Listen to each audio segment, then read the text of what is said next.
Allah pemberi. Jadi kalau kamu juga ikut-ikutan, bukan jadi orang yang senang menerima, tapi jadi orang yang senang memberi, maka Allah Subhanahu wa taala akan alirkan kepadamu rezeki-rezeki yang bahkan dari arah-arah yang tidak disangka-sangka.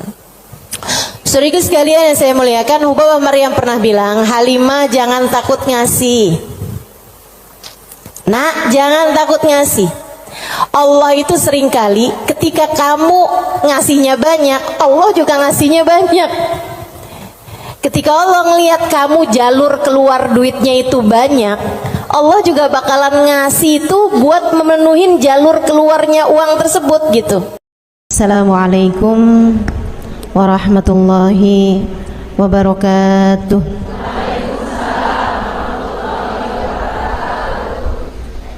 Alhamdulillah, wassalatu wassalamu ala Rasulillah Muhammad ibn Abdillah wa ala alihi wa sahbihi wa man wala. Subhanaka la ilma lana illa ma 'allamtana innaka antal alimul hakim. Rabbi syrah li sadri wa yassir li amri wahlul 'uqdatan min lisani yafqahu qawli, amma ba'du. Baik, sebelum kita mulai, kita akan baca niat belajar bersama-sama. Mudah-mudahan ilmunya nanti sekali lagi jadi ilmu yang manfaat buat kita sekalian. Bismillahirrahmanirrahim. Nawaitu ta'allum wa ta'lim wan naf'a wal intifa' wal mudzakarah wat tadhkir wal ifadah wal istifadah wal hidza 'ala tamassuk bi kitabillah wa sunnati rasulillah sallallahu alaihi wa alihi wasallam wa du'a ilal huda wa dilalata 'alal khair ibtigha'a mardatih wa qurbih wa thawabih wa husnil khatimah ma'al lutfi wal afiyah wa salahil aqibah birahmatika ya arhamar rahimin. La hadratin Nabi Muhammad sallallahu alaihi wasallam wa alihi washabihi azwaji wa dzurriyyati wa ahli baiti wasallim jamil anbiya wal mursalin wal kulli ajma'in. Anna Allah yaghfir lahum wa yarhamuhum wa ya'li darajatihim fil jannah wa yanfa'una barakatihim wa asrarihim wa anwarihim wa ulumihim wa nafaatihim fid din wa dunya wal akhirah. Al-Fatihah, baca bersama-sama. A'udzu billahi minasy syaithanir rajim. Bismillahirrahmanirrahim. Alhamdulillahi rabbil alamin. Ar-Rahmanir Rahim. Maliki yaumiddin. Iyyaka na'budu wa iyyaka nasta'in. Ihdinas siratal mustaqim. Siratal ladzina an'amta 'alaihim ghairil maghdubi 'alaihim waladdallin. Amin. Taqabbalallahu minna wa minkum, taqabbal ya karim. Allah tuh mau ngasih rezeki sama orang nggak pakai ada hitung-hitungannya, gitu kan? Pokoknya itu urusan langit, udah bener-bener yang Allah bilang rizqukum fis samai wa ma tu'adun, kata Allah. Rezeki kalian sudah selesai aku atur dari langit. Rezeki kalian sudah selesai aku atur dari langit. Saudaraku sekalian yang saya muliakan, nah kalau kita kepengen gitu kan kayak rezekinya digampangin, cara dapetnya gampang, menyenangkan, itu juga sama Allah udah dikasih clue-cluenya. Salah satu cluenya adalah dengan rajin sedekah. Salah satu cluenya adalah dengan rajin memberi, bukan hanya sedekah. Sedekah itu untuk orang yang kita tahu memerlukan, tapi kalau memberi buat siapapun, termasuk kita ngasih sama orang yang kita sayangi, ngasih hadiah, begitu ya. Buat orang tua kita mampu, tapi kita seneng aja ngasih hadiah sama mereka gitu. Misalnya kita suka ngasih kepada saudara-saudari kita, kakak adik kita, walaupun kita tahu dia mampu, tapi misalnya kita habis jalan-jalan condet, kita beliin duku, udah nggak ada ya, kita beliin salak condet kan, dulu mah masih ada tuh, ingat tuh, gitu. Saudara sekalian yang saya muliakan, itu memperbanyak rezeki, mempermudah rezeki, mempermudah jalurnya rezeki yang sudah Allah Subhanahu wa taala bagikan kepada kita, teman-teman saya sekalian. Nah, ini saya ingat ucapan Hubabah Maryam Al-Haddar, guru saya almarhumah. Beliau itu orang paling dermawan yang pernah saya kenal. Pasti ada banyak orang-orang dermawan, tapi orang paling dermawan yang saya kenal Hubabah Maryam Al-Haddar. Saudara sekalian, beliau tuh kalau bepergian bisa jadi lupa bawa uang buat belanja, lupa bawa uang buat apa, tapi nggak pernah lupa bawa uang buat sedekah. Karena memang ini orang satu senengnya ngasih luar biasa. Siapapun aja dia kasih. Anak-anak ketemu dia kasih, orang tua ketemu dia kasih. Dan dari Hubabah Maryam tuh saya juga jadi ngerti bahwa ternyata semua orang suka dikasih. Subhanallah loh. Semua orang tuh seneng aja dikasih gitu. Walaupun dia orang mampu sekalipun gitu ya, tapi kalau dikasih tuh kok seneng aja gitu. Betul nggak? Ini yang katanya Nabi Muhammad, tahadau tahabu. Saling beri hadiahlah kalian, maka kalian akan semakin saling sayang, semakin saling cinta. Makanya para ibu mesti yang besar hati buat selalu bisa ngasih sama anak-anaknya, para istri ngasih buat suaminya, begitu kan ya, saudara ngasih buat saudaranya dan seterusnya gitu. Itu memang adalah bagian dari kita pengen cari ridha Allah SWT, irhamukillah, dengan cara memberi tersebut itu ya, ngambil sifatnya Allah SWT. Allah tuh mu'ti, Allah pemberi. Jadi kalau kamu juga ikut-ikutan, bukan jadi orang yang senang menerima, tapi jadi orang yang senang memberi, maka Allah SWT akan alirkan kepadamu rezeki-rezeki yang bahkan dari arah-arah yang tidak disangka-sangka. Saudara sekalian yang saya muliakan, Hubabah Maryam pernah bilang, Halimah jangan takut ngasih. Nak, jangan takut ngasih. Allah itu seringkali ketika kamu ngasihnya banyak, Allah juga ngasihnya banyak. Ketika Allah ngelihat kamu jalur keluar duitnya itu banyak, Allah juga bakalan ngasih itu buat memenuhin jalur keluarnya uang tersebut gitu. Atau Hubabah kayak begitu, jangan takut buat ngasih, nak, jangan takut buat ngasih. Subhanallah, itu sering saya inget-ingetin tuh, jangan takut buat ngasih, jangan takut buat ngasih. Kadang-kadang tuh orang punya banyak aja, kalau mau keluarin duit tuh kayak disuruh keluarin separuh nyawa gitu, penuh perhitungan ya. Makanya ada satu cerita, salah satu dari habaib teriak-teriak manggil anaknya. Misalnya anaknya namanya siapa? Husein misalnya. Sen, Sen. Anaknya sebelah saya ada yang namanya Husein. Sen. Si Husein ini kan dia dengar panggilan, tapi dia nggak tahu ayahnya ada di mana. Dia bilang, "Bang Abah ada di mana sih, Bah? Ini Husein, Bah. Lebek, Bah." Kata abahnya, kamar mandi, nak. Iya, Bah. Dikirain suruh ngambil sabun, apa kehabisan odol gitu kan. Sen, tolong ambilin duit Abah, nak. Ada di gesper Abah warna hijau. Iya sih. Habaib-habaib kita suka punya gesper warna hijau. Gespernya habaib tuh ya. Jadi gespernya dipakai bukan buat celana panjang, tapi buat sarung. Ada yang tahu nggak? Anak-anak zaman sekarang nggak pada tahu nih, nggak seru ah.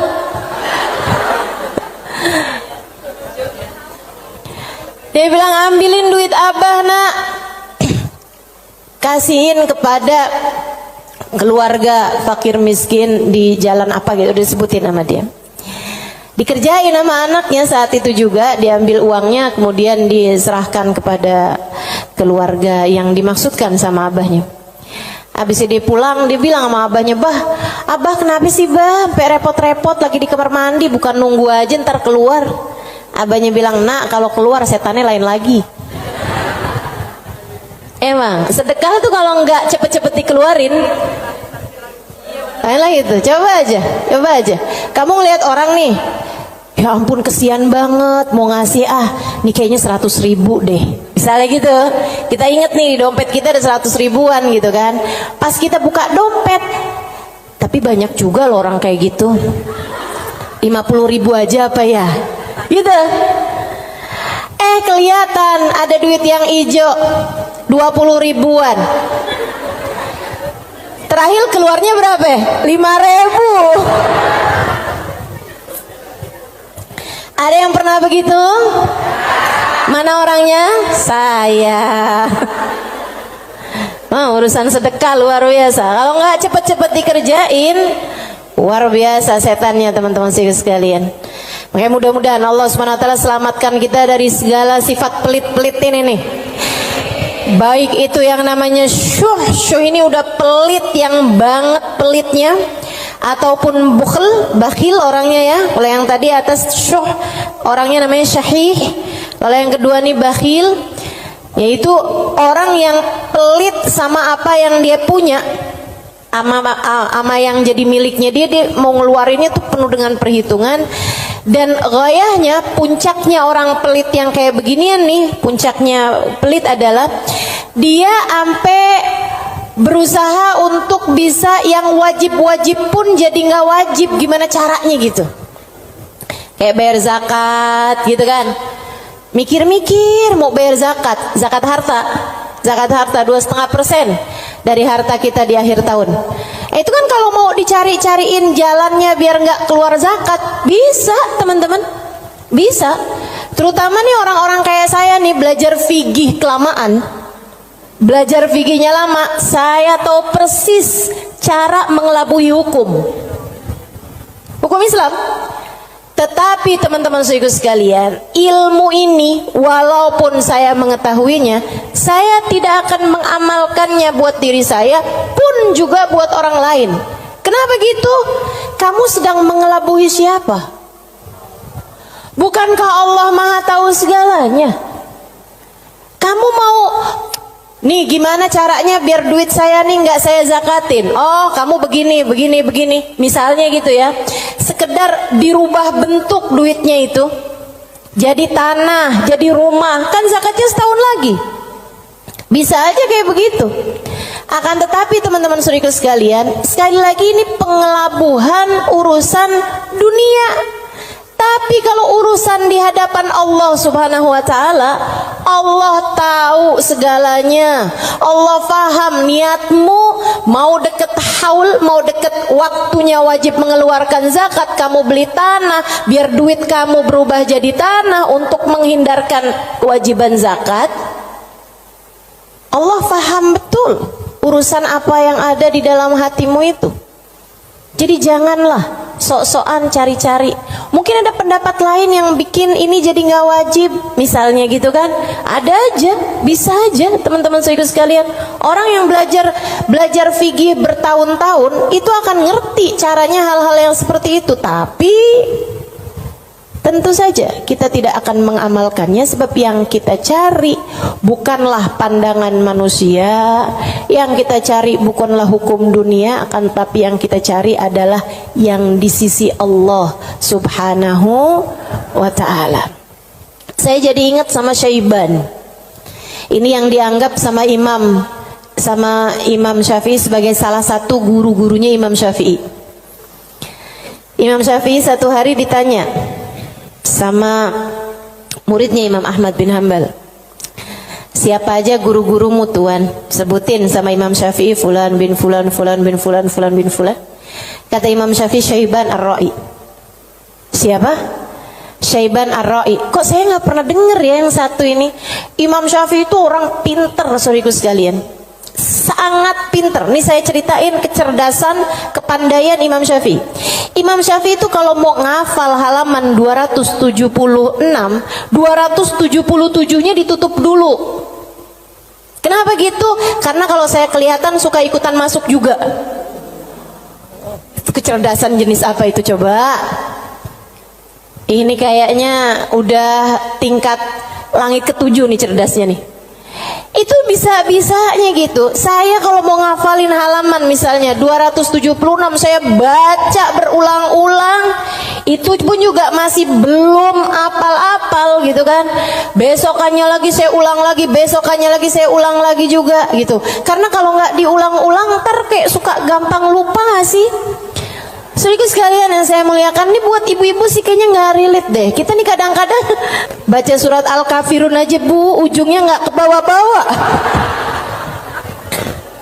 Bismillahirrahmanirrahim. Qul ya ayyuhal kafirun la a'budu ma ta'budun wa la antum a'biduna ma a'bud wa la ana a'budu ma battum wa la antum a'biduna ma a'bud wa la ana a'budu ma battum wa la antum. Mana dia nih ujungnya nggak kena-kena. Imam Syafi'i hafal Quran di usia 7 tahun seperti kita hafal surat Al-Fatihah sekarang. Kita hafal surat Al-Fatihah kan nggak kebalik-balik tuh. Apal aja biar sambil goreng, sambil apa aja yang namanya Fatihah mah nggak pernah keliru ya bu ya. Nah itu Imam Syafi'i hafal Al-Quran 30 juz kayak kita hafal surat Al-Fatihah sekarang. Disampaikan oleh guru kami Sayyidil Habib Umar bin Hafid. Teman-teman sekalian, gimana enggak tuh Imam Syafi'i itu belajarnya kayak gitu tuh modelannya tuh. Dulu Imam Syafi'i itu orang sangat nggak punya teman-teman. Imam Syafi'i itu duduk di majelisnya Imam Malik. Itu beliau pertama hadir duduknya di luar aja, nggak dicatat, dengerin aja. Karena nggak istilah katanya nggak ikutan bayar sekolahnya, jadi dia di luar gitu kan. Satu waktu habis selesai murid-murid pada keluar, gurunya nih ngeliatin si anak ini dipanggil sama gurunya gitu. Terus tanyain, belum Imam Malik ini ya, gurunya yang masih awal, masih dasar. Tanyain gitu, "Nak, tadi apa yang saya terangkan?" Dia bisa ngulangin semua yang diterangin sama gurunya 100%.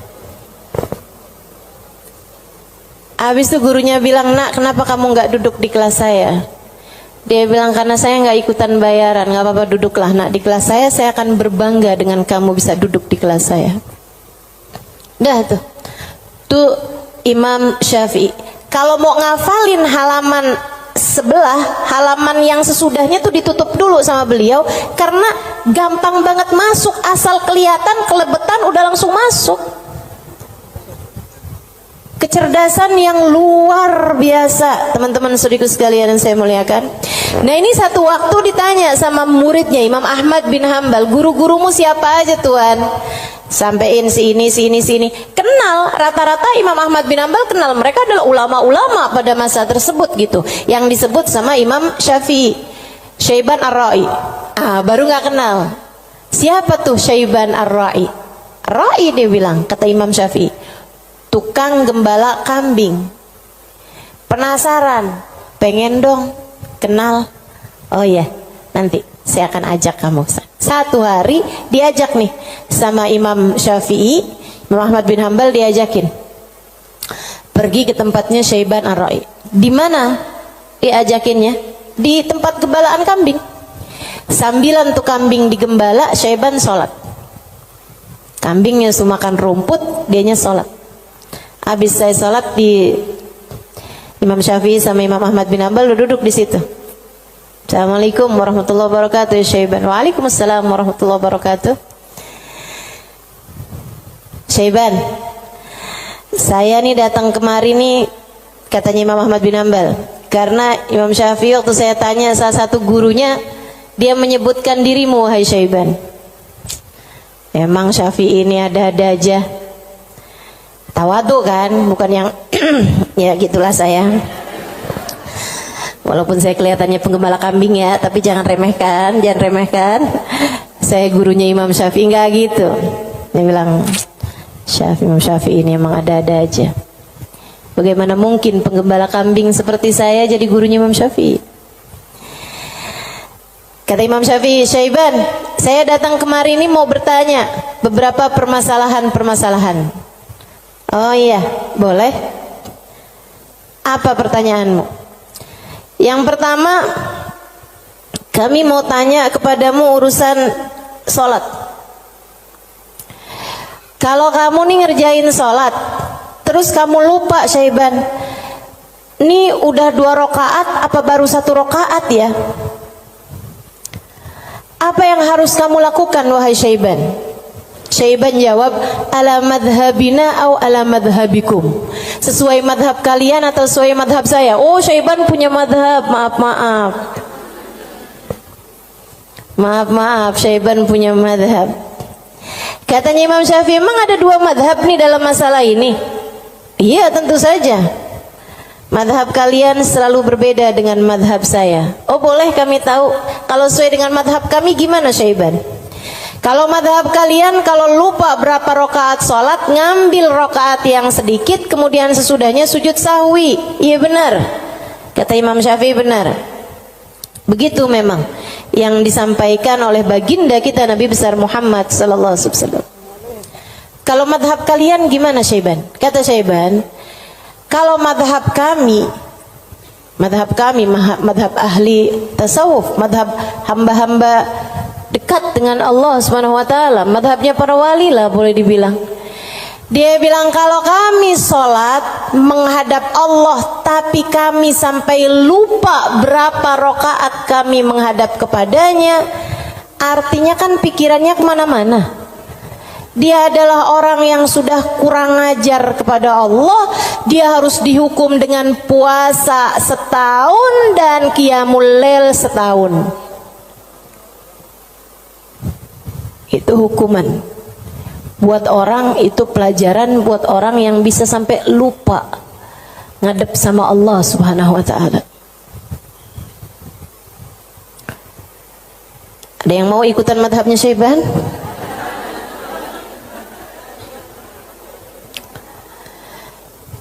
Oke. Imam Ahmad bin Hanbal dia mikir, pantesan nih orang jadi gurunya Imam Syafi'i. Nggak salah. Dia bilang pertanyaan yang kedua, wahai Syaiban, ini saya mau nanya urusan zakat. Baik. Ini kan kamu kan punya banyak kambing nih Syaiban nih. Yang kamu gembalakan nih kambing-kambing mau bukan? Iya, kambing saya, kata Syaiban. Ada kayak berapa ekor lah kambingnya. Dia bilang, berapa zakatnya kambingmu ini wahai Syaiban? Syaiban kembali nanya, ala madhabina am ala madhabikum? Madhab saya apa madhab kalian? Dia bilang, emang ada 2 madhab juga nih dalam urusan zakat ini nih? Iya, selalu ada opini-opini, pemahaman-pemahaman dalam urusan agama. Dan teman-teman, agama Islam ini satu-satunya agama yang memperbolehkan kamu untuk, bahkan menyuruh kamu untuk selalu berpikir. Agama yang paling natural, agama yang sesuai sama pola pikir manusia. Kamu harus berpikir biar selamat dari api neraka. Kamu harus berpikir, gitu kan? Bahkan Allah ketika menceritakan tentang orang-orang ahli neraka, lahum qulubun la yafqahuna biha, kata Allah. Mereka punya hati, punya pikiran tapi nggak dipakai mikir. Akhirnya jadi ahli neraka. Orang selalu aja tuh fa'tabiru ya ulil albab, gitu kan? Maka ambillah pelajaran dari sini wahai yang berpikir. Disuruh berpikir. Kita ini dalam Islam ini disuruh berpikir, nggak boleh kayak yang udah ini doktrinnya agama, udah ikut aja, nggak bisa. Islam ini adalah agama yang selalu memerintahkan kamu buat berpikir. Makanya Syaiban kepikiran tuh jawaban-jawaban yang tidak sesuai dengan konteks fikih, tapi tidak salah. Teman-teman, ya orang yang lupa rakaat kemudian dia merasa bahwa dirinya adalah seorang yang kurang ajar sama Allah Subhanahu wa taala karena menghadap Allah, tapi kepikirannya gelambiar kemana-mana. Kalau dia kemudian menghukum dirinya sendiri dengan puasa sepanjang tahunnya, itu tentu adalah sesuatu hal yang luar biasa tingginya gitu. Seseorang yang sudah mencapai tingkat spiritualitas yang sangat-sangat berkelas. Ditanya nih urusan zakat nih, berapa zakatnya wahai Syaiban? Katanya Syaiban, ala madhabina am ala madhabikum? Sesuai dengan madhab kalian apa sesuai dengan madhab saya? Kalau madhab kami gimana Syaiban? Orang kan biar tahu kan mesti tahu perbandingannya. Oh kalau madhab kalian 40 ekor kambing, 1 ekor kambing, 121, 2 ekor kambing, selanjutnya setiap 100, 1 ekor kambing. Iya benar. Kayak gitu tuh. Zakatnya kambing. Menurut Islam sesuai dengan apa yang sudah diajarkan baginda kita Nabi besar Muhammad. 40 1 ekor kambing, 121 2 ekor kambing, selanjutnya setiap 100 1 ekor kambing. Jadi kalau kamu punya 900 ekor kambing berarti 9 ekor gitu. Kalau menurut madhab kalian gimana wahai Syaiban? Syaiban kemudian menjawab, kalau madhab kami, saya ini budak, budaknya Allah. Innama ana abd, saya ini adalah budak, budaknya Allah.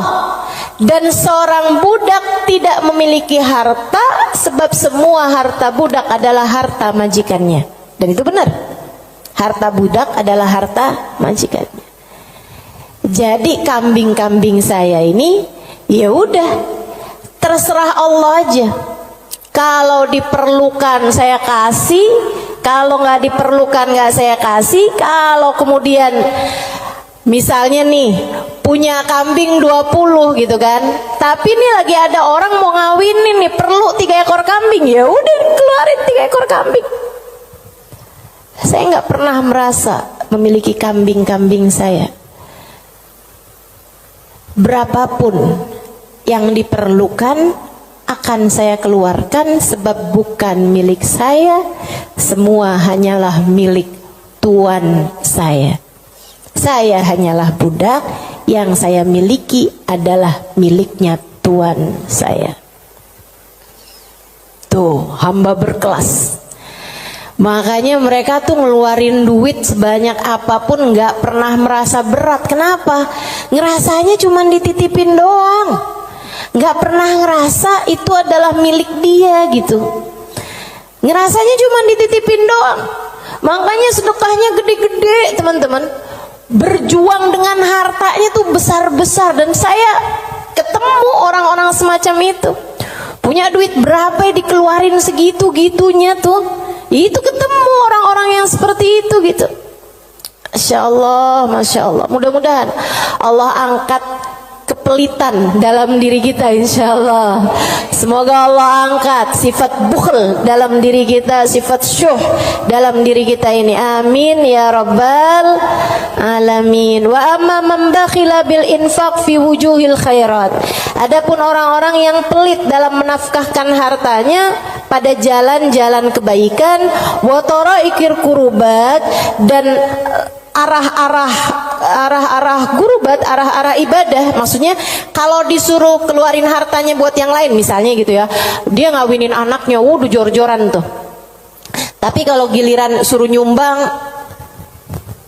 itulah ya, dia punya hartanya banyak nih. Kalau misalnya duitnya itu mau dipakai buat bikinin pesta, bahkan sekedar pesta ulang tahun yang tiap tahun tuh keulang, itu ya, itu dia akan kerjain gitu kan. Oh, ulang tahun ulang tahun perkawinan ulang tahun anaknya, ulang tahun cucunya, dia keluarin hartanya gampang banget gitu. Tapi giliran bikin maulid dong, ini kan lagi bulan maulid, udah banyak kok yang bikin maulid. Ya kalau gitu nyumbang deh buat orang yang bikin maulid, udah banyak yang nyumbang buat bikin maulid gitu.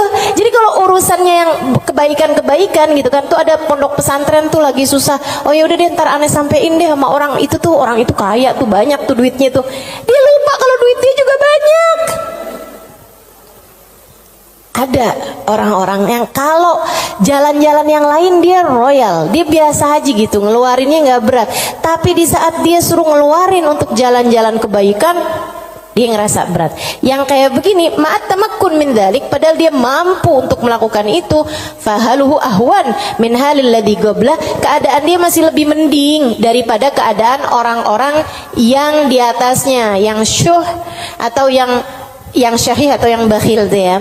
Yang atasnya itu sampai dengan yang wajib-wajib aja dia nggak mau keluarin. Kalau yang ini yang wajib sih dia keluarin sih. Yang wajib dia keluarin. Cuman kalau yang sunnah-sunnah gitu, kayak nyumbang-nyumbang, ngasih-ngasih sama orang, gitu-gitu dia tar dulu deh, duit saya juga nggak segitu banyaknya gitu kan. Ada orang nih susah-susah nih, terus dia bilang gitu, emang beneran susah anak-anak yatim gitu kan, korban bencana alam atau apa gitu, emang beneran susah. Itu juga mau ngeluarinnya kayak yang berat banget gitu. Yang kayak beginian gimana nih? Ahwan minal ladzi qabla, mendingan sih daripada yang sebelumnya. Sebutnya apa? Wa yusamma bakhilan aidan, disebut juga orang bakhil juga.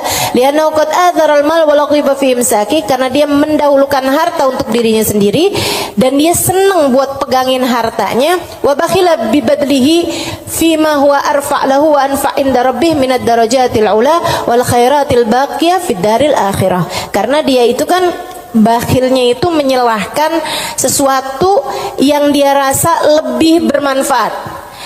Kalau dia disuruh nyumbang nih, kayak dia akan mikir yang daripada saya nyumbang, mendingan juga buat sekolah anak aja nih dulu. Mendingan buat ngirimin anak dulu aja, mendingan buat ini aja, mendingan buat itu aja. Kayak yang dicari-cari gitu keperluan dia itu, mendingan ganti horden aja, mendingan ganti karpet aja, mendingan ada pintu model baru, mendingan saya ganti pintu aja, mendingan saya. Pokoknya gitu aja gitu, daripada dia mencari-cari, maksudnya daripada dia mengeluarkan hartanya untuk urusan-urusan yang sifatnya akhirat, dia akan lebih memilih untuk yang buka cabang aja, buka usahanya lebih luas aja, mendingan ini aja, mendingan itu aja, kayak gitu. Atau bahkan mendingan buat kawin lagi aja. Itu ngebantu orang juga. Dia akan nyari perempuan yang miskin juga. Gimana tuh? Wa madamal insan yarjah imsakul mal ala badli fi mahabillah wa maradi fa huwa ghairu khalin an syai'in minal bukhl.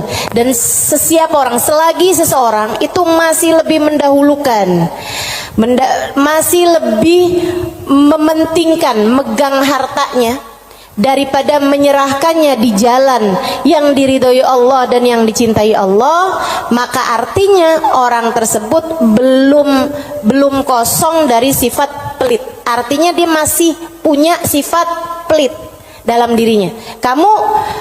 Uang kamu nih antara kamu serahkan buat beli sesuatu duniawi, sama kamu serahkan buat kepentingan akhirat, kamu ringanan mana? Ya kita masih lebih ringan untuk urusan-urusan dunia kita kan? Betul nggak? Atau untuk antara kamu keluarkan di jalan Allah dengan kamu tabung, kamu masih beratan mana? Ya beratan ngasih lah. Kalau buat nabung kan ya buat diri kita sendiri, itu investasi masa depan, harus kita pikirkan juga kan. Ah itu berarti kata Imam Ghazali, Imamul Haddad, sini Imamul Haddad yang bilang ya, bukan saya ya. Berarti dia ya memang masih pelit juga. Kamu masih pelit. Selagi antara uang kamu pakai buat tabungan sama uang kamu serahkan untuk jalan-jalan kebaikan, kamu masih memilih untuk nabung. Berarti ini kayaknya kita semua masih pelit lah ya. Udah kita sepakatin aja dah. Masih pelit semuanya, ya Allah, ya Allah. Makanya masih harus terus-terusan berdoa. Allahumma inni a'udzubika minal ajzi wal kasal wa'ud. Allahumma inni a'udzubika minal hammi wal hazan wa a'udzubika minal ajzi wal kasal wa a'udzubika minal jubni wal bukhl wa a'udzubika min ghalabatid dain wa qahrir rijal. Itu masih harus terus-terusan kita baca teman-teman, tiap hari, tiap pagi kita baca doa itu. Ya Allah, beri kami hidayah untuk bisa ringan tangan dalam memberi, enggak terus-terusan pelit sama apa yang kami miliki ya Allah. Wala yakunul insan jawadan sakhiyan hatta yakuna badlul mal fi mahabbillah arjah inda wa ahab ilaih min imsaki. Dan seseorang itu belum bisa disebut dermawan, belum bisa disebut sakhi, belum bisa disebut orang karim, orang dermawan sampai dia merasa bahwa menyerahkan uang di jalan Allah lebih dia sukai daripada menabung, daripada pegang duit itu, daripada dia nggak ngasihnya di jalan Allah gitu. Kalau kamu ngerasa masih ngasih itu lebih berat daripada kamu pegang, nah itu berarti kamu masih pelit. Tapi kalau kamu ngerasa ada yang ngasih lebih kamu sukai daripada kamu pegang, gitu ya, itu berarti kamu adalah seseorang yang dermawan. Udah jadi tambah jauh aja nih kita nih. Fa'lam dzalik wa'mal alaih. Ketahuilah hal ini dan amalkanlah, wallahu yatawalla hudak. Semoga Allah Subhanahu wa taala memberikan petunjuk kepadamu. Amin ya rabbal alamin. Wa minal muhlikat, dan salah satu dari sifat-sifat yang dapat menghancurkan seseorang, salah satu dari sifat-sifat penghancur amal ibadah seseorang, salah satu dari sifat-sifat yang dapat meluluh lantakkan dirimu, menurunkan nilaimu di mata Allah Subhanahu wa taala adalah al-ghurur, sifat ghurur, tertipu. Apa tuh tertipu? Wa makna, arti tertipu adalah an yulabbisul insan ala nafsih. Dia bikin samar kepada dirinya sendiri, wa yuriyahal umur ala khilafi ma hiya alaih. Dia memperlihatkan kepada nafasnya, kepada dirinya, ala khilafi ma hiya alaih, tidak sesuai dengan fakta yang ada. Wadhalik lidu'fi basiratihi 'ala din, dan yang seperti ini adalah karena lemahnya pemahamannya, basirahnya. Basirah itu pandangan hati, lemahnya pandangan hati dia fiddin, dalam urusan agama, wa qillati ma'rifatihi bihaqaiqi, dan sedikitnya pengetahuan dia dengan hakikat-hakikatnya agama, walijahli li afatil a'mal wa mawaqidi syaitan, dan karena yarhamukillah banyak bener sih, ada gak? Walijahlihi, dan karena ketidakfahaman dia biafatil a'mal, dengan penyakit-penyakitnya amal, wa makaidi syaitan, dan tipu dayanya syaitan, walighalabati hawa nafs alaih, dan karena menangnya hawa nafsu menghadapi dia, wa rukunihi ila amaniha wa khuda'iha, dan karena tenangnya dia dengan angan-angannya dirinya sendiri serta tipu dayanya dirinya sendiri. Waqad qala Allah taala, dan Allah Subhanahu wa taala telah menyampaikan muhadziran li ibadihi minal ghurur, memberi peringatan kepada hamba-hambanya tentang bahayanya ketertipuan ini. Kata Allah Subhanahu wa taala, ya ayyuhan nas inna wa'dallahi haq, wahai sekalian manusia, sesungguhnya janji Allah itu benar.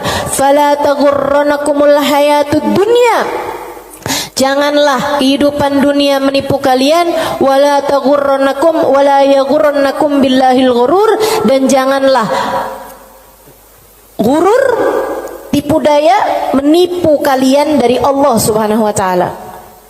Wa qala ta'ala fi wasfi ba'dil mughtarrin, dan Allah Subhanahu wa taala telah mensifati sifatnya orang-orang yang tertipu dengan firman Allah Subhanahu wa taala dalam akhir surat Al-Kahfi, alladzina dhalla sa'yuhum fil hayatid dunya wa hum yahsabuna annahum yuhsinuna sun'a. Mereka adalah orang-orang yang sesat jalan mereka di dunia, akan tetapi mereka menyangka bahwasanya mereka telah berbuat banyak kebaikan-kebaikan dunia. Banyak banget nih. Nanti Imam Ghazali, Imam Al-Haddad akan menerangkan tentang mereka-mereka ini. Wa qala ta'ala, dan Allah Subhanahu wa taala juga menyampaikan, walakinnakum fatantum anfusakum wa tarabbastum wartabtum wa gharratkumul amani hatta jaa amrullah wa gharrakum billahil ghurur. Ini ayat sebelumnya sangat indah sekali nih teman-teman. Sebentar saya akan bukakan. Kata Allah Subhanahu wa taala, walakinnakum fatantum anfusakum, akan tetapi kalian telah menipu diri-diri kalian sendiri, wa tarabbastum, dan kalian menunda-nunda, wartabtum, dan kalian merasa ragu, wa gharratkumul amani, dan kalian tertipu dengan angan-angan kalian sendiri, hatta jaa amrullah, sampai datang ajal menjemput kalian, wa gharrakum billahil gharur, dan kalian telah tertipu, dan tipu daya telah menipu kalian dari Allah Subhanahu wa taala. Al-Hadid ayat 14. Al-Hadid ayat 14.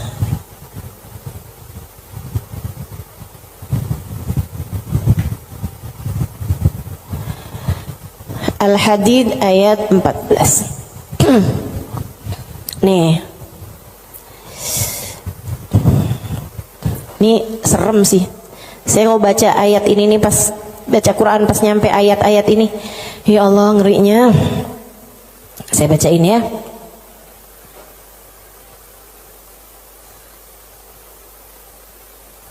Dari mana ya enaknya nih ya? Dari ayat 11 deh. Al-Hadid dari ayat 11. A'udzu billahi minasyaitonir rajim. Man dzalladzi yuqridullaha qardan hasana fayudha'ifahu lahu wa lahu ajrun karim. Kata Allah, siapa di antara kalian yang mau menghutangi Allah? Ini Allah nih dari taunya orang-orang tuh ama hartanya tuh medit banget, pelit banget, sampai Allah bilang, kamu di saat sedekah, kamu nggak lagi ngasih buat orang, kamu lagi ngasih hutangan kepadaku, kata Allah.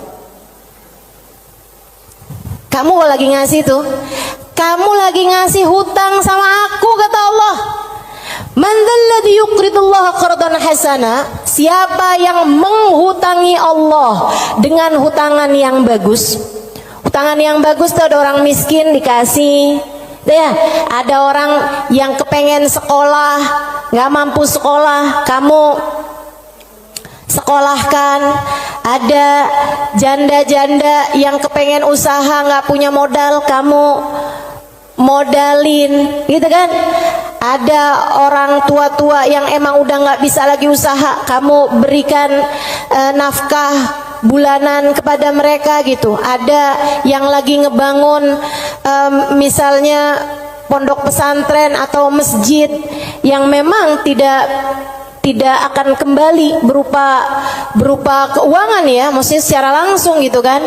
Nah itu semuanya ini disebut sebagai jalan-jalan kebaikan. Allah menyebutnya sebagai qardhan hasana, hutangan kepada Allah. Kenapa Allah bahasanya sampai pakai utang? Dan yang hutang itu Allah, kayak Allah tuh lagi yang tenang, utang, aku akan bayar. Dan aku kalau bayar nggak main-main, aku lipat gandakan minimal 10 kali lipat. Dan teman-teman, saya sih nggak tertarik sama urusan 10 kali lipat. Kamu sedekah balik 10 kali lipat, saya nggak terlalu tertarik sama itu. Saya tertarik sama sesuatu yang kita nggak bisa beli pakai uang, yang kita nggak bisa beli pakai uang. Itu yang lebih membuat saya tertarik ketika bersedekah. Maksudnya gini nih, kalau misalnya kayak kalau kamu ngasih 100.000, Allah bakal gantikan dengan 1 juta, 10 kali lipat kan. Saya nggak terlalu tertarik sama yang begituan. Saya lebih tertarik kalau kamu kasih 100.000, Allah akan berikan kepadamu Halimah sesuatu hal yang bahkan kamu nggak bisa belinya dengan uang. Dan itu nyata teman-teman. Kamu nggak bisa beli kesolehan anakmu. Mau beli di mana? Mau beli di mana? Kamu pergi cari apapun, kamu nggak bisa beli kesolehan anakmu. Kayak apa rasanya kamu bangun di waktu malam, terus kamu lihat, kok kamar anak saya nih lampunya masih nggak gelap semuanya ya. Biasanya kalau tidur dia gelap semua. Kamu buka pelan-pelan kamar anakmu, karena memang kamu udah bilang sama anakmu untuk kalau tidur jangan dikunci misalnya gitu. Kamu buka kamar anakmu dan di sanalah kamu lihat di jam 2 malam, jam 3 malam dia sedang bersimpuh di atas sejadahnya. Kamu bisa beli di mana hal kayak begituan? Saudariku sekalian yang saya muliakan, kamu punya anak-anak hatinya baik-baik. Bahkan kamu punya suami hatinya menyayangi kamu dengan tulus, bisa beli di mana? Kamu memutuskan untuk pakai skincare, pasang filler, kamu udah sulam alis, sulam bibir, kamu bahkan mungkin oplas, nambahin tingginya hidung, belum tentu bikin hati suamimu sayang padamu, betul? Beli di mana tuh rasa sayangnya suami kepada seorang istri? Belinya sama Allah Subhanahu wa ta'ala. Sebab Allah yang menggerak-gerakkan hati manusia. Saudaraku sekalian yang saya muliakan, Allah tuh kalau kamu kasih hutangan sama Allah Subhanahu wa ta'ala, kamu sedekahkan hartamu di jalan Allah Subhanahu wa ta'ala, Allah bisa bayar kamu dengan hal-hal yang gak bisa kamu beli pakai uang. Keberkahan kehidupan, kesolehan hati anak-anak, rasa sayang, rasa cinta di hati suamimu kepadamu, hati yang damai, kehidupan yang tenang, hati yang bahagia dalam taat pada Allah Subhanahu wa ta'ala. Bahkan hidayah, inayah, taufik dalam dirimu, teman-teman saudariku sekalian. Gimana caranya mau beli? Kamu bisa bangun di waktu malam, kemudian 2 rakaat, 4 rakaat, 6 rakaat kamu mengerjakan ibadah pada Allah. Kemudian kamu beristighfar, kemudian kamu berdoa, kemudian kamu menyebut-nyebut namanya. Kenikmatan yang kayak begituan kamu gak bisa beli pakai uang. Itu hidayah dari Allah Subhanahu wa ta'ala. Suamimu gak mau sholat kecuali dengan berjamaah, itu hidayah dari Allah Subhanahu wa ta'ala. Yang beginian nih hidayah-hidayah menuju kepada surga Allah Subhanahu wa ta'ala. Hati lapang, hidup bahagia, hati tenang, gak bisa dibayar pakai uang. Gak bisa dibayar pakai uang. Dibayarnya pakai apa? Yang bisa mengerjakan adalah Allah. Maka hutangi Allah. Allah bisa membayarnya dengan itu semua. Karenanya saya sampaikan teman-teman, saya gak tertarik sama yang kalau kamu sedekah balik 10 kali lipat. Kalau kamu keluarin, kamu jual motor, kamu kasih sedekah, kamu dapat Avanza. Enggak, saya gak tertarik, mohon maaf. Bukan karena saya nggak tertarik sama pemberian Allah, tapi pemberian Allah yang masih bisa dibeli dengan uang, itu adalah pemberian-pemberian yang tidak berkelas. Allah bahkan memberinya kepada orang paling kafir di atas muka bumi sekalipun. Tapi kesolehan hati anak-anakmu, kesolehan hati suamimu, kesolehan dirimu sendiri, Allah kasih hidayah buat kamu bangun di waktu malam membaca beberapa ayat Al-Quran. Allah kasih kamu bangun di waktu malam, kamu menengadahkan tangan berdoa kepada Allah Subhanahu wa ta'ala. Saat itu Allah, setiap kali kamu memanggil ya Allah, ya Allah, ya Allah, Allah menjawab labbaik ya abdi was'adaik, labbaik wahai hambaku, apa yang kamu mau, apa yang kamu mau, minta apa yang kamu mau. Ampuni dosa-dosa saya ya Allah. Allah bilang labbaik hambaku, aku ampuni dosa-dosamu. Mudahkan saya berbuat kebaikan ya Allah, labbaik hambaku, labbaik hambaku. Aku akan memudahkanmu berbuat kebaikan. Kasih saya ilmu yang manfaat ya Allah, labbaik hambaku. Aku akan beri padamu ilmu yang manfaat. Saudariku sekalian yang saya muliakan, yang ini nih tidak akan Allah berikan kecuali kepada hamba-hambanya yang Dia cintai. Assalamualaikum warahmatullahi wabarakatuh.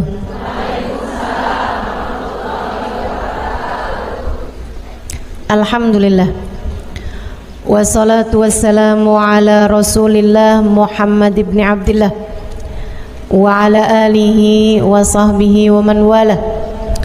Subhanaka la ilma lana illa ma 'allamtana innaka antal alimul hakim. Rabbi syrah li sadri wa yassir li amri wahlul 'uqdatan min lisani yafqahu qawli, amma ba'du. Baik, sebelum kita mulai, kita akan baca niat belajar bersama-sama. Mudah-mudahan ilmunya nanti sekali lagi jadi ilmu yang manfaat buat kita sekalian. Bismillahirrahmanirrahim. Nawaitu ta'allum wa ta'lim wan naf'a wal intifa' wal mudzakarah wat tadhkir wal ifadah wal istifadah wal hidza ala tamassuk bi kitabillah wa sunnati rasulillah sallallahu alaihi wa alihi wasallam wa du'a ila al-huda والدلالة على الخير ابتغاء مرضاته وقربه وثوابه وحسن الخاتمة مع اللطف والعافية وصلاح العاقبة برحمتك يا أرحم الراحمين. إلى حضرة النبي محمد صلى الله عليه وسلم وآله وصحبه وأزواجه وذريته وأهل بيته وسلم وجميع الأنبياء والمرسلين والأولياء أجمعين أن الله يغفر لهم ويرحمهم ويعلي درجاتهم في الجنة وينفعنا ببركاتهم وأسرارهم وأنوارهم وعلومهم ونفعاتهم في الدين والدنيا والآخرة. Al-Fatihah, baca bersama-sama. A'udzu billahi minasyaitonir rajim. Bismillahirrahmanirrahim. Alhamdulillahi rabbil alamin. Ar-Rahmanir Rahim. Maliki yaumiddin. Iyyaka na'budu wa iyyaka nasta'in. Ihdinas siratal mustaqim. Siratal ladzina an'amta 'alaihim ghairil maghdubi 'alaihim waladdallin. Amin. Taqabbalallah minna wa minkum, taqabbal ya karim. Warraghba fid dunya, sementara rakus ambisi terhadap dunia, tukathirul ham, bikin banyak sumpah, wal hazan, dan bikin banyak kesedihan. Bikin sedih badan kita, bikin sedih hati kita, bikin sumpek dan bikin akhirnya jadi berpenyakit ya badan kita ini. Ar-raghbah fid dunya. Wal batalah, sementara batalah, kalau di situ diartiin apa batalah? Nganggur ya, benar. Cuman bahasa yang enak apa ya? Tugasil galba, lalai dari Allah, maksudnya ya nggak kepengen dunia juga, nggak kepengen akhirat juga gitu, kayak gabut. Anak zaman sekarang bahasanya gabut ya. Gabut itu apa sih sebenarnya? Nggak ada kerjaan gitu kan? Itu kayak ada singkatan nggak butuh gitu kali ya dari itu ya. Nggak ngapa-ngapain gitu, pengangguran aja gitu, nggak jelas. Wal batalah tuh terlena, nganggur gitu kan, tidur mulu gitu, luntang lantung. Nah, ada orang luntang-lantung gitu kan. Dibilang luntang-lantung, dibilang lantung-luntang. Tugasil galba, bikin keras hati. Bikin keras hati. Nganggur itu penyakit bahaya memang. Bahaya. Wa qala alaihi salatu wassalam, dan bersabda pula baginda Nabi besar Muhammad, Naja awwalu hadhil umma bizzuhdi wal yaqin. Awal umat ini terselamatkan dengan zuhud wal yakin, dan dengan keyakinan yang kuat.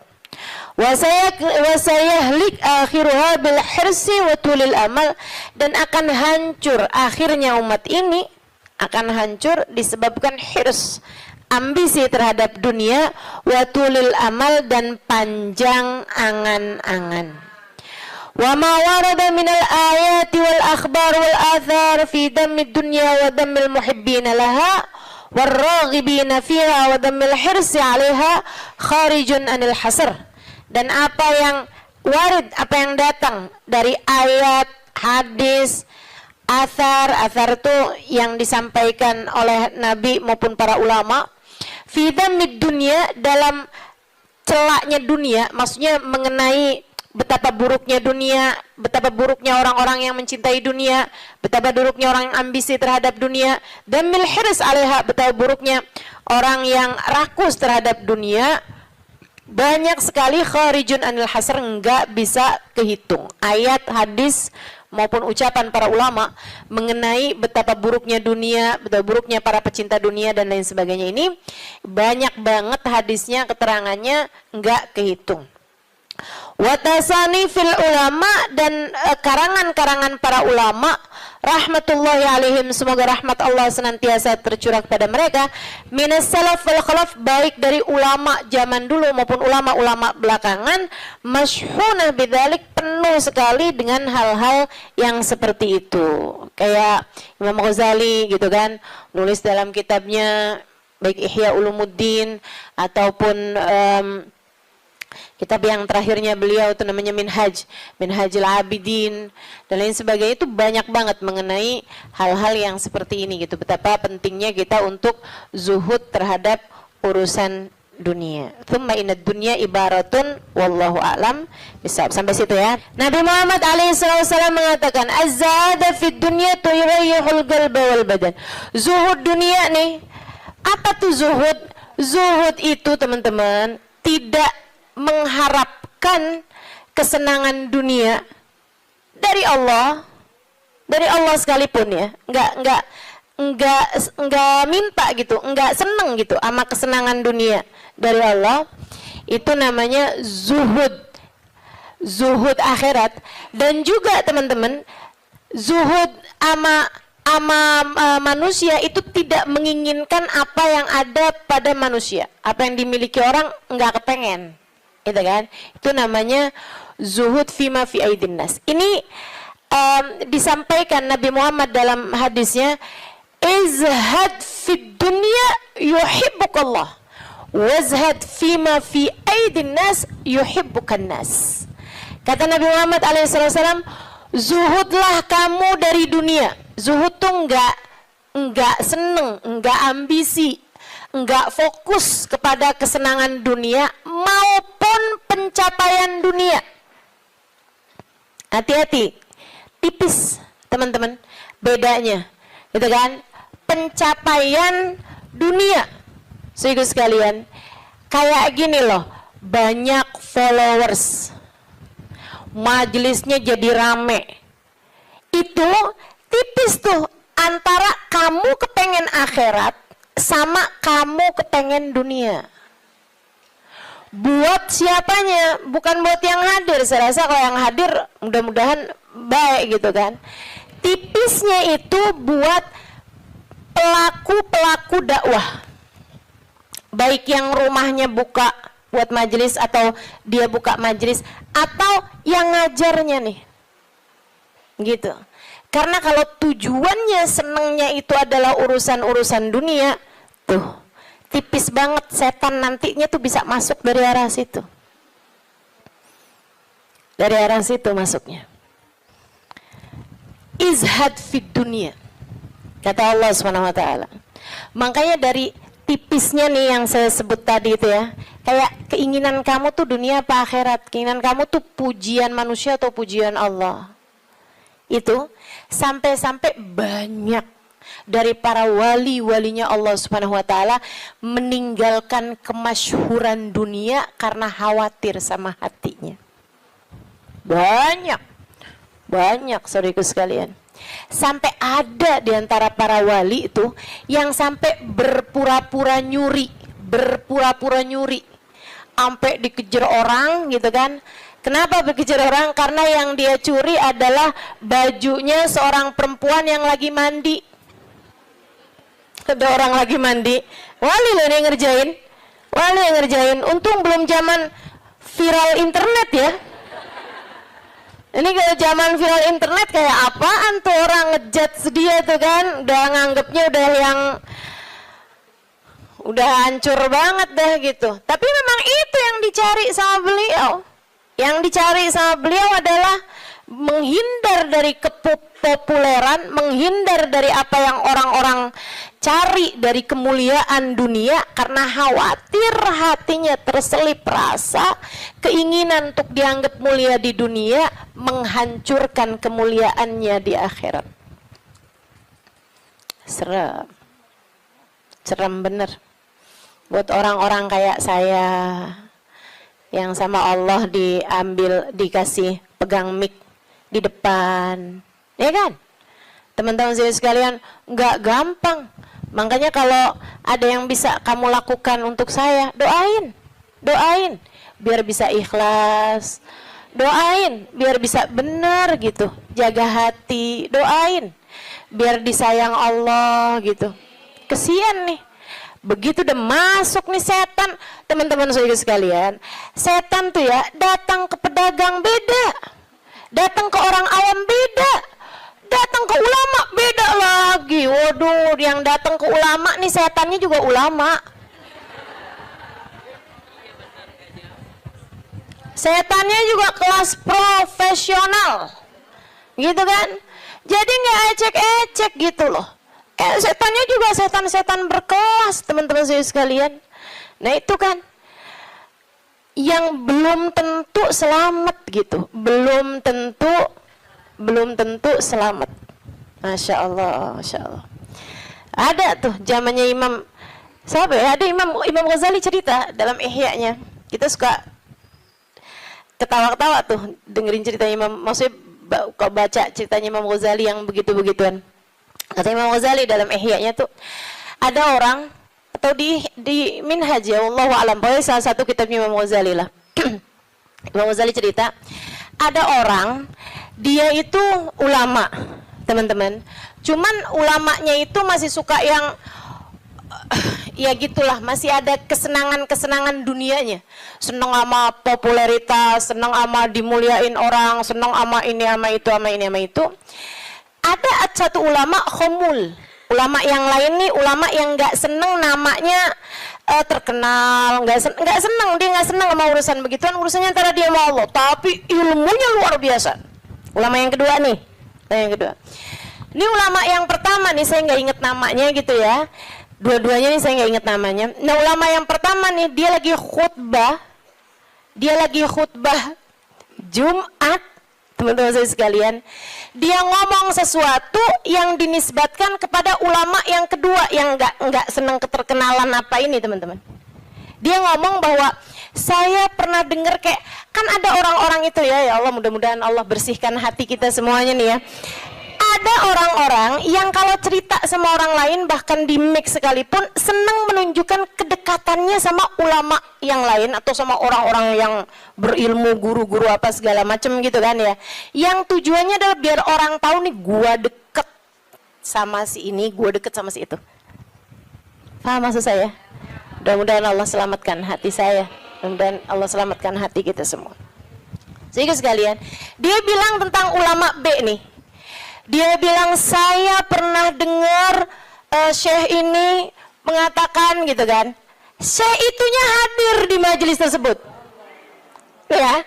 Dan yang diomongin sama Syekh A ini tentang Syekh B itu nggak pernah diomongin sama Syekh B-nya. Paham? Jadi ulama A ini bohong tentang ulama B.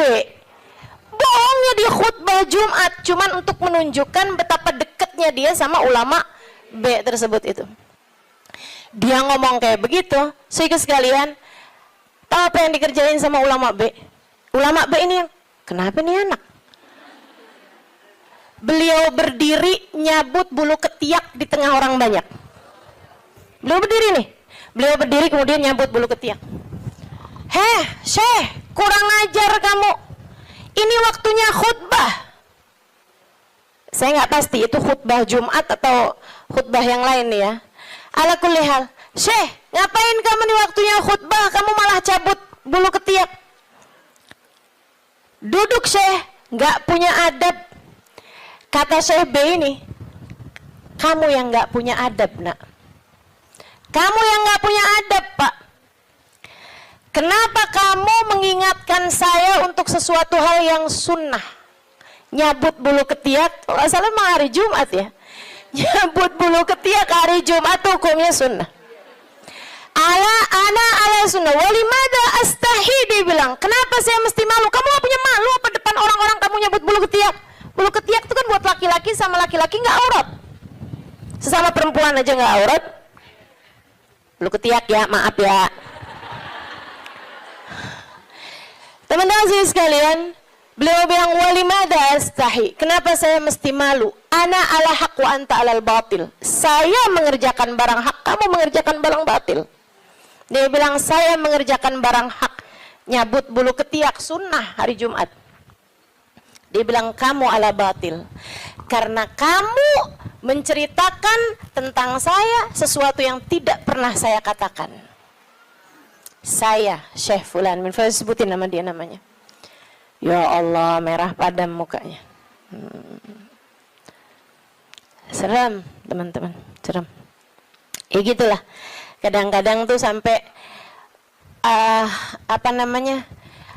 tipis banget keinginan dakwah atau keinginan pamer. Tipis. Setannya tuh ngebisikin sampai kayak suara semut. Katanya Nabi Muhammad alaihi salatu wassalam, "Ar-riya yadhubbu ala ummati kadhabibin naml." Riya itu bersuara di hati umat saya kayak suaranya semut. Nyaris enggak kedengeran. Enggak kedengeran suaranya. Antara kamu seneng agama Allah jadi tinggi atau kamu seneng nama kamu jadi tinggi. Tipis. Segaris, bahkan lebih tipis daripada kulit bawang, teman-teman. Oke, mesti terus minta perlindungan sama Allah. Ya Allah, ya Allah. Ya Allah, ya Allah. Bimbing terus ya Allah, ya Allah, ya Allah. Gitu.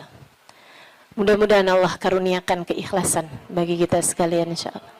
Sebab yang namanya pencapaian akhirat teman-teman. Dan pencapaian akhirat kita nggak pernah tahu. Pencapaian akhirat tuh kita nggak pernah tahu. Taunya kapan? Ntar di akhirat. Namanya juga pencapaian akhirat. Taunya entar di akhirat. Saat kamu berhasil menghadap Nabi Muhammad. Saat namamu menjadi seseorang yang dikenal oleh Nabi Muhammad. Kalau mau bangga, tar di sana. Kalau mau bangga, ntar di sana. Saat kamu bisa melewati jembatan Sirat secepat kilat. Saat kamu bisa selamat masuk surga Allah Subhanahu wa Ta'ala. Saat kamu bisa digiring di belakang bagindamu Nabi besar Muhammad. Mau membusungkan dada saat itulah silahkan. Mau ngerasa diri sesiapa saat itulah silahkan. Mau menganggap diri berhasil mencapai kemuliaan saat itulah silahkan. Mau menganggap diri mencapai mencapai pencapaian dalam dakwah, saat itulah silahkan mau menganggap diri soleha, saat itulah silahkan.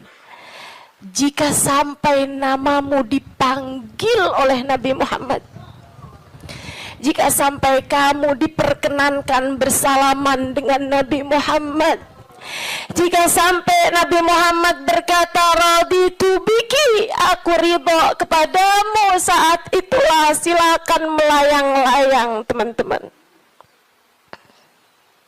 Sebelum itu terjadi, kamu masih antara-antara, kamu masih ada di tepi jurang. Selagi itu belum terjadi, kamu masih ada di persimpangan jalan antara dinaikkan kepada Allah atau dihancurkan oleh Allah Ta'ala.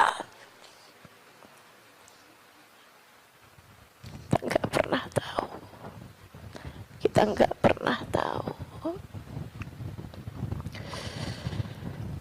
Makanya selalu minta sama Allah, ya Allah, karuniakan keikhlasan agar ngerti melakukan sesuatu hanya untukmu, ya Allah. Karuniakan keikhlasan, mengajar karenamu, belajar karenamu, buka majelis karenamu, hadir majelis karenamu, nyumbang majelis karenamu. Karuniakan keikhlasan, ya Allah. Sholat karenamu, sedekah karenamu, bantu orang karenamu. Begitu enggak lillah, dilepeh sama Allah, teman-teman, jadi apa? Enggak jadi apa-apa. Mau ribuan jamaah, mau kayak gimana yang terjadi juga, kalau dilepeh sama Allah jadi apa? Ditolak sama Allah, mau apa kamu? Mudah-mudahan Allah karuniakan keikhlasan.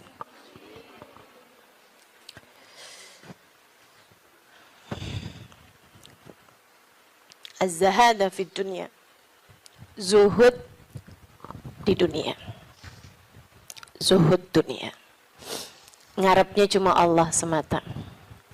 Izhad fid dunya, yuhibbukallah. Kalau Allah lihat hatimu nggak punya ketertarikan sama dunia, Allah cinta padamu.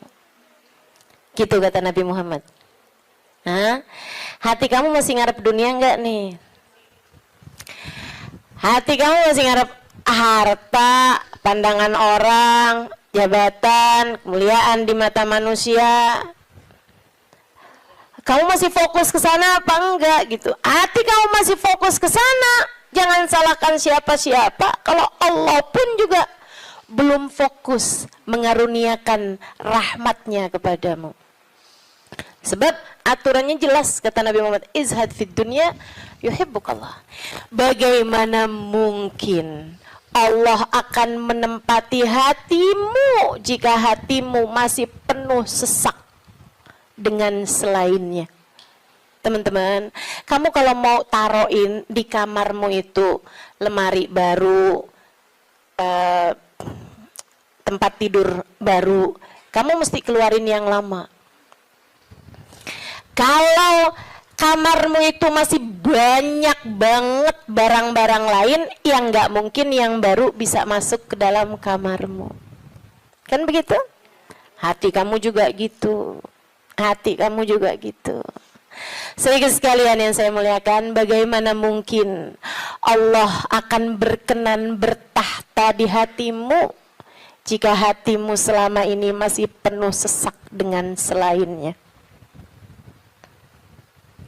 Penuh sesak dengan selainnya, penuh sesak dengan anggapan orang, penuh sesak dengan cinta manusia. Yang kamu pikirin gimana biar suami tetap cinta padamu. Duh, kamu luar biasa. Siapa yang lagi di WhatsAppin sama suami, siapa yang lagi diteleponin sama suami, sekarang suami lagi di mana, sama siapakah, jangan-jangan dia sedang berada dalam pelukan perempuan yang lain. Waduh.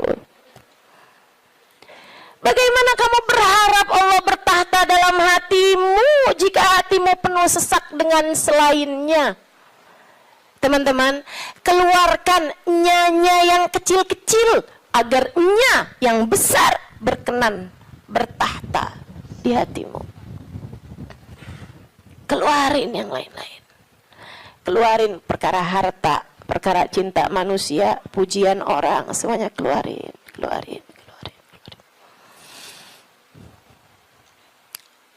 Jangan selalu nanya apa yang saya inginkan, apa yang saya ingin kerjakan. Tapi selalu bertanya, apa yang Allah inginkan, apa yang Allah mau saya kerjain. Terus gitu. Hidup belajar terus insya Allah. Izhad fi dunia, kata Allah. Kalau Allah lihat hati kamu kosong dari mencintai dunia, Allah akan bertahta di dalamnya. Allah akan cinta kepadamu, teman-teman. Yuhibbukallah, kamu akan dicinta sama Allah kalau begitu. Wazhad fima fi aidin nas yuhibbukan nas. Kamu pengen dicintai sama orang, cintai disenengin sama manusia, seenggaknya gitu punya teman-teman baik, punya kawan-kawan baik gitu. Orang nggak jauh dari kamu itu juga nggak apa-apa, bagus. Caranya katanya Nabi Muhammad, izhad fima fi aidin nas. Zuhudlah kamu dari apa yang dimiliki sama orang. Jangan selamitan, jangan kepengen apa yang dipunya sama orang. Orang gak seneng loh kalau kita tuh kayak yang, ih bagus, mau dong. Gak seneng, teman-teman. Ustazah kerudungannya cakep-cakep, Ustazah boleh gak buat saya? Misalnya gitu. Saya ngomong sama Ustazah Khadijah. Tuh ya. Gak bagus, teman-teman, gak bagus. Dan itu kamu gak akan disenengin sama orang kalau caramu kayak gitu tuh. Minta aja gak disenengin sama orang, apalagi ngambil. Kan ya, udah pasti tuh orang gak seneng. Orang itu, teman-teman, punya banyak sekalipun gitu kan, kalau diminta tuh, kecuali para wali-walinya Allah, kecuali para orang-orang lain itu mah tingkatannya, ya kan. Tapi kalau diminta tuh gak seneng itu juga gitu. Walaupun mintanya nggak yang dengan bahasa-bahasa yang ini gitu, terus terang, tapi kayak bahasa sindiran gitu kan. Kerudungannya banyak, boleh kali Ustazah, yang ini cakep nih, gitu kan? Enggak boleh, nggak baik kayak begitu. Kamu menurunkan kemuliaanmu, teman-teman. Yang kata Nabi Muhammad tuh, 1 titik hitam di wajahmu di akhirat nanti setiap kali kamu meminta kepada orang lain.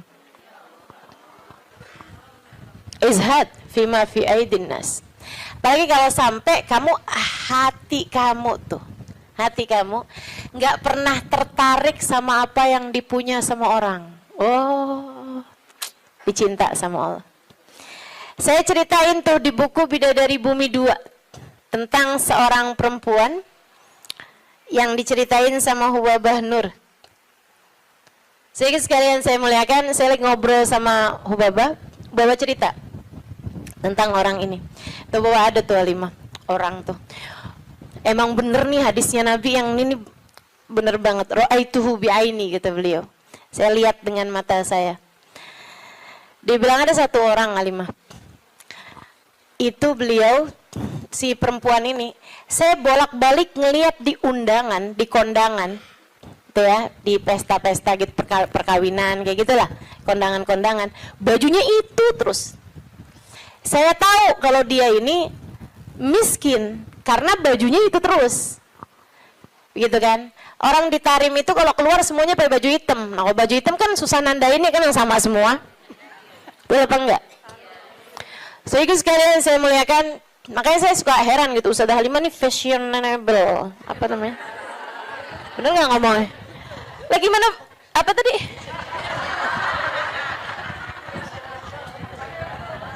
Gimana ngomongnya? Itu dah, pokoknya itu dah. Lah orang saya tiap hari pakai hitam. Begitu ya. Saya itu sekalian. Nah ini kan kalau keluar mah agak susah ditandain karena kan semuanya hitam gitu. Tapi kan kalau pas kondangan tuh, orang sana itu kalau kondangan dalam ruangan semuanya perempuan, mereka dandan, mereka pakai baju gitu kan, pakai baju yang berwarna-warni ya, pakai baju warna-warni. Nggak ada yang pakai baju hitam tuh, nggak ada yang pakai baju hitam. Saya waktu enggak, dulunya nggak tahu gitu kan, saya pakai baju hitam aja gitu masuk. Buka, waduh gimana nih mau buka ya? Habisannya terus udah ngerti gitu lama-lama. Jadi teman-teman, kata Hubabah, orang ini kalau kondangan baju itu mulu. Akhirnya saya punya niat, kalau nanti saya keluarin baju, saya panggil tuh orang. Saya cari tahu dan dia nih rumahnya ini apa, keluarganya siapa gitu, saya paham, saya tahu tempatnya, karena Tarim tuh kecil, kota kecil, ya, semua orang memang saling kenal satu sama lain. Akhirnya dia bilang, kata Hubabah, waktu saya datang baju-baju yang baru-baru, ada orang ngasih ini apa segala macam, yang lama-lama saya keluarin. Hubabah tuh begitu teman-teman, ngajarin kepada kita jangan sampai yang aduh penuh banget, kamu masuknya iya keluarnya kagak gitu kan. Ada yang masuk, ada yang keluar. Akhirnya mau Hubabah baju-baju yang lama-lama tuh dikeluarin, bagus-bagus tentu aja ya, dan semua orang juga seneng dapat bajunya Hubabah gitu kan. Jangan terus minta, jadi kepikir nih,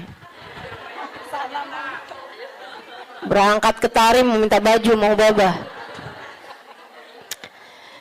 Tentu berkah kan ya, tentu berkah, tapi ya sekali lagi jangan minta.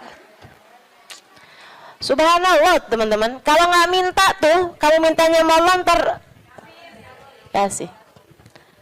Jadi kepikir ya, mau minta sama Allah, nggak usah yang gitu-gitu juga, mau minta sama Allah tuh pahala aja, udah pasti enak. Teman-teman sih sekalian, akhirnya Hubabah itu ngeluarin baju-baju beliau, ada setumpuk lah gitu. Beliau panggil tuh orang perempuan itu, panggil sama Hubabah. Dia seneng banget, dan memang miskin banget teman-teman. Bajunya cuma itu aja, buat kondangan itu, buat keluar itu, buat sholat itu gitu. Dia cuma segitu itu bajunya gitu. Baju sholat kayak mau kena gitu, tuh ya. 2, kalau 1 dicuci kan ada gantinya gitu. Terus baju keluar dia gitu, baju hitam 1, terus baju hari-harinya dia kayak daster gitu buat di rumah, 2 potong 2 biji gitu, tuh 1-nya lagi baju buat kondangan. Udah gitu aja, simple hidupnya. Jadi sekalian dipanggil tuh perempuan sama Hubabah. Kata Hubabah, saya habis ngeluarin baju-baju nih, silahkan kamu pilih yang mana yang kamu mau, sisanya tolong bagiin, kamu yang bagiin gitu, sama siapa yang kamu mau deh gitu. Di depan Hubabah nih, majelis nih, dia bilang, oh gitu Hubabah, Masya Allah Hubabah, Masya Allah, mudah-mudahan Allah berkahi Hubabah, mudah-mudahan doain panjang lebar gitu. Saya pikir orang alhamdulillah ya, saya memberi kepada orang yang tepat nih gitu. Orangnya seseneng itu gitu dikasih baju. Makasih Hubabah, makasih. Mudah-mudahan Allah tambahin Hubabah, mudah-mudahan doa apanya. Habis itu dia sama 1. Wah, ini cocok nih buat ponakan saya nih. Kata, wah, ini cocok nih buat teman saya sih itu.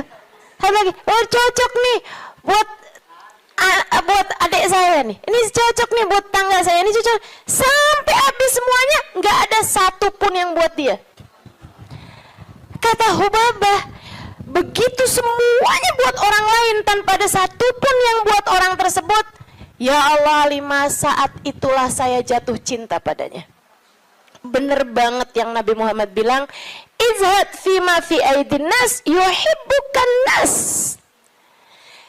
Ketika kamu tidak tertarik sama apa yang dipunya sama manusia lain, sama orang lain, justru manusia akan cinta padamu.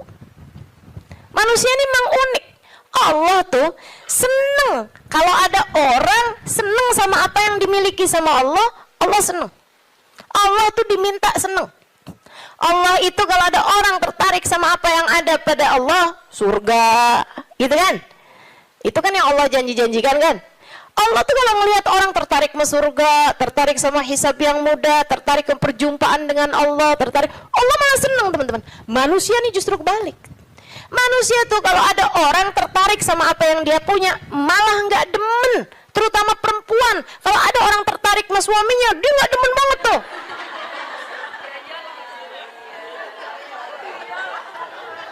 Ya iya kan, Mang, saya kan lagi bilang. Allah kan nggak gitu. Allah punya kekasih namanya Muhammad. Kalau ada orang tertarik sama Nabi Muhammad, Allah seneng banget. Allah cinta banget, ya kan? Tapi kita kan nggak gitu. Kita punya tas. Kalau ada orang tertarik sama tas kita, boleh dong. Nggak demen kita. Betul. Kita lagi makan nih, terus ada yang kayaknya enak tuh yang di piring. Boleh nggak perkedelnya buat saya aja? Gedek apa seneng? Gedek teman-teman, nggak seneng. Kesel kita. Gitu, emang manusia tuh kayak gitu. Sama apa yang dia punya, orang lain tertarik, dia nggak senang. Dia nggak senang. So itu sekalian yang saya muliakan. Katanya Ubabah, begitu dia tidak tertarik sama apa yang saya punya, bahkan sama sesuatu yang udah saya bagiin, udah saya kasih sama dia, dia nggak tertarik terhadap dunia, saya jatuh cinta sama dia. Masya Allah. Saya langsung masuk lagi ke kamar, saya ambil baju yang saya sayangi, yang saya sukai, saya lipat bagus-bagus, saya kasihin sama dia, saya bilang yang ini untuk kamu, saya minta tolong sama kamu, pakailah baju ini buat kamu, saya nyari berkah dari kamu. Saya pengen dapat berkah kamu, tolong pakailah baju saya ini untuk kamu. Ubabah nyampe tolong-tolong sama dia. Masya Allah. Tuh saudariku sekalian, orang tuh bisa mulia kayak gitu tuh. Jadi yang memuliakanmu tuh bukan harta. Sebagaimana yang sering saya sampaikan padamu, kemuliaanmu tidak ada pada harta, kemuliaanmu tidak ada pada tahta, jabatan, kemuliaanmu tidak ada pada rupa, kecantikan, enggak gitu ya. Kemuliaanmu tidak ada bahkan pada ilmu, kemuliaanmu tidak ada pada ibadahmu juga enggak. Teman-teman saya sekalian, ibadah mah kita kerjain aja. Tapi bukan berarti kamu udah ibadah terus kamu jadi mulia, enggak gitu juga. Kemuliaanmu ada pada Allah Subhanahu wa taala. Allah berikan kepada siapapun yang Dia kehendaki. Makanya nyari mulia, deketi Allah. Deketi Allah. Mudah-mudahan kita tidak dihalangkan untuk bisa dekat dengan Allah Subhanahu wa taala. Itu zuhud, teman-teman. Suatu hal yang perlu banget buat kita minta. Ya. Katanya Imam Ghazali, kalau buat zuhud kayak zuhudnya orang-orang dulu, kayak zuhudnya para sahabat, oh kamu nggak sanggup tuh. Kamu nggak sanggup. Menjadikan semuanya buat Allah, kayak yang saya ceritain kemarin tentang Syaiban Ar-Ra'i. Semua kambing milik Allah Subhanahu wa taala. Dimauin sama Allah, kita kasihin. Begitu kan? Kita nggak benar-benar punya, katanya Syaiban. Ini kalau mau zuhud-zuhud kayak orang-orang dulu gitu rada berat, teman-teman. Akan tapi kata Imam Ghazali, buat kalian ada dua aja dah zuhudnya. Gimana tuh Imam? Zuhud buat kalian dua aja. Yang nggak punya jangan tertarik, yang nggak punya jangan minta, jangan tertarik, jangan nggak ada urusan, gitu ya. Sama yang barang yang kita nggak punya, sama perkara yang kita nggak punya, kamu nggak usah minta, kamu nggak usah tertarik. Yang ada jangan dinikmati sendirian. Dunia yang kamu punya jangan dinikmati sendirian, bagi kepada yang lain. Yang kamu nggak punya nggak usah minta. Bahkan kepada yang punya, yaitu Allah Subhanahu wa taala. Yang kamu nggak punya nggak usah tertarik gitu. Ustazah, jadi kita minta sama Allah pun juga nggak usah Ustazah. Ya kalau kamu nggak sanggup minta sama Allah aja lah. Begitu kan? Minta sama Allah. Jangan sampai minta sama orang. Jangan minta sama suami. Teman-teman saya suka, Ustazah serius nih nggak minta sama suami. Ih, saran saya begitu. Kalau kamu mau ikut saya, saran saya begitu. Saya alhamdulillah sampai sekarang kayaknya hampir nggak pernah minta sama suami. Alhamdulillah. Ya Ustazah kan ada duitnya banyak. Ya sekarang duit saya banyak teman-teman. Sekarang duit saya banyak. Ini saya ceritain ya, sekedar tahaddusan bin ni'mah. Sekedar tahaddusan bin ni'mah. Saya itu pulang dari Tarim teman-teman, nggak kenal duit. Saya itu kenal dari Tarim, itu bolak-balik, pergi-pergi kemana-mana kagak bawa duit. Masya Allah. Sampai suami sih ketawain saya dulu. Pernah gitu satu waktu, saya pergi majelis. Teman-teman pasti nggak tahu tuh, zaman saya belum terkenal. Tahun 2003, tahun 2002 gitu kan. Saya pernah ada majelis maulid, banyak dulu majelis maulid yang saya hadir nggak diminta bicara, banyak. Saya berulang kali hadir di Al-Hawi nggak diminta bicara, ya hadir aja nggak apa-apa. Kenapa emang? Kita ngarep berkah teman-teman. Ustazah kalau sekarang hadir di Al-Hawi nggak diminta bicara, hadir apa enggak? Ya hadir lah. Beberapa tahun yang lalu juga saya hadir di Kuitang nggak diminta bicara, nggak apa-apa. Kenapa emang? Kenapa emang? Lah kenapa kamu yang repot? Kenapa tuh? Repot kamu? Kalau saya nggak diminta bicara, kamu repot? Nggak apa-apa teman-teman. Emang kenapa? Kita dapat berkah dari hadir. Kita dapat ilmu dari yang menyampaikan. Kan begitu? Kalau kita diminta bicara, ya bicara. Kita diminta nggak bicara, ya nggak usah pengen bicara. Biasa aja. Diminta diam, kita diam. Diminta bicara, kita bicara. Kan begitu? Hamba Allah subhanahu wa ta'ala. So ikut sekalian saya muliakan. Ala kulli hal, gitu ya. Enggak, saya cuman mau bilang aja, maksudnya bahwa yang sekarang kamu kenal itu dulunya juga nggak dikenal, kan begitu ya. Sekarang Habib Umar bin Hafid misalnya gitu, siapa orang nggak kenal sama Habib Umar bin Hafid, ya kan? Apakah pernah ada masanya Habib Umar nggak dikenal? Banyak, panjang masanya Habib Umar juga nggak dikenal, gitu. Jadi biasa-biasa aja. Yang masalah itu adalah rasa hati kita. Ini memang nih kelas-kelasnya ulama yang nggak kenal istilah star syndrome. Mudah-mudahan Allah karuniakan teman-teman. Untuk orang-orang semacam saya ini mudah-mudahan Allah karuniakan. Jangan sampai tuh kena penyakit.